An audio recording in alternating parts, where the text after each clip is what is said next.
another episode. This is Chrisangie Perez with Highline Residential, your favorite Brooklyn real estate agent, queen of Brooklyn sales. And today we're going to talk about the importance of getting pre-approved. No, sit down.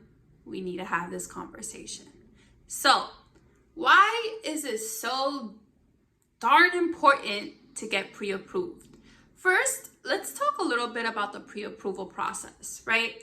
So you're interested in buying property and you're looking at Zillow, you're looking at other websites, and you're just envisioning yourself in your new property that you can call home.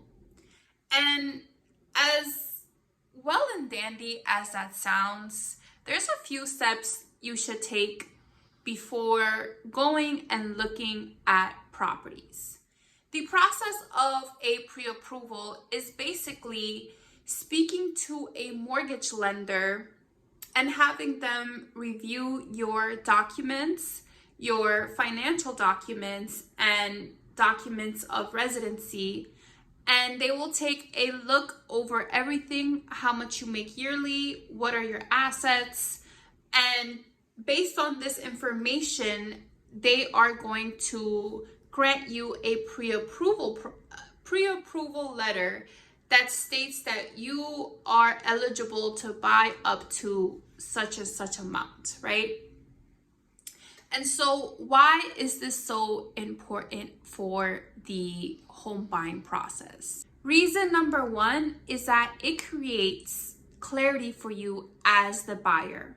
Once you sit down with a mortgage lender and you have your pre-approval letter, you will know exactly what your budget is.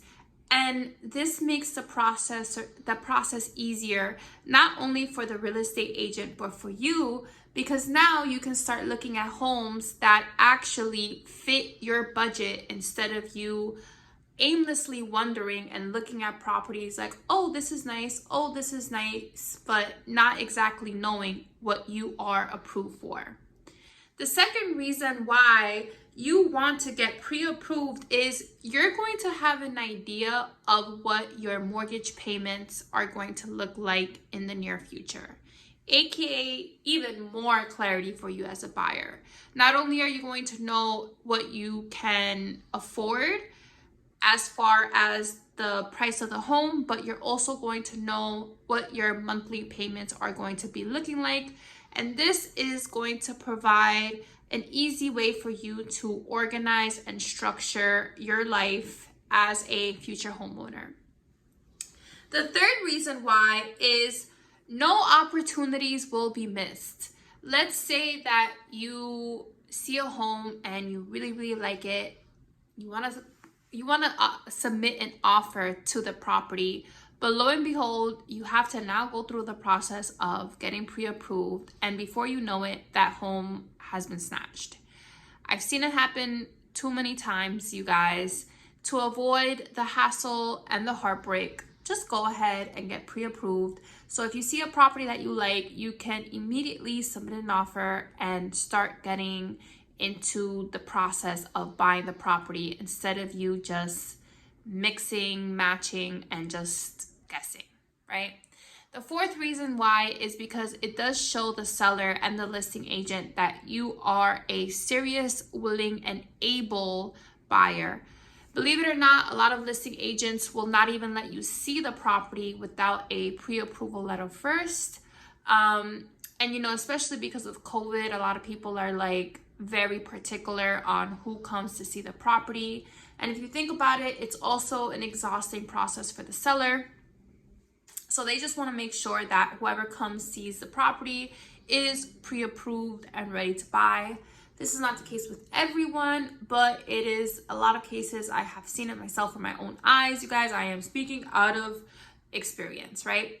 And the fifth reason, and arguably the most important, is that you will be able to determine your closing date, right? Not for every situation, but if you have a pre-approval letter, you can more or less determine when you can close on the home and it'll give you stronger negotiation power on your side, being that the lenders have collected your information, you are on the system, and we can always, as the buyer's agent or the listing agent, just call up your lender and ask them more or less when we are able to close on the property, and we're able to negotiate better with a pre-approval letter.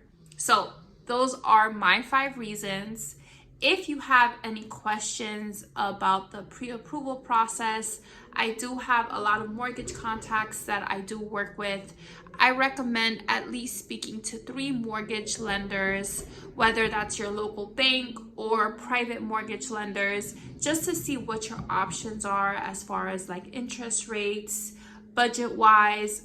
See what mortgage lender works for you in the future. You can have my information here below. Go ahead and reach out to me. We can set a one-on-one appointment, and I'd be more than happy to help you on the process. This has been your girl, your favorite Brooklyn real estate agent. And if you like content like this, go ahead and like and subscribe. Show your girl some love. Thank you, and I'll catch you for the next episode.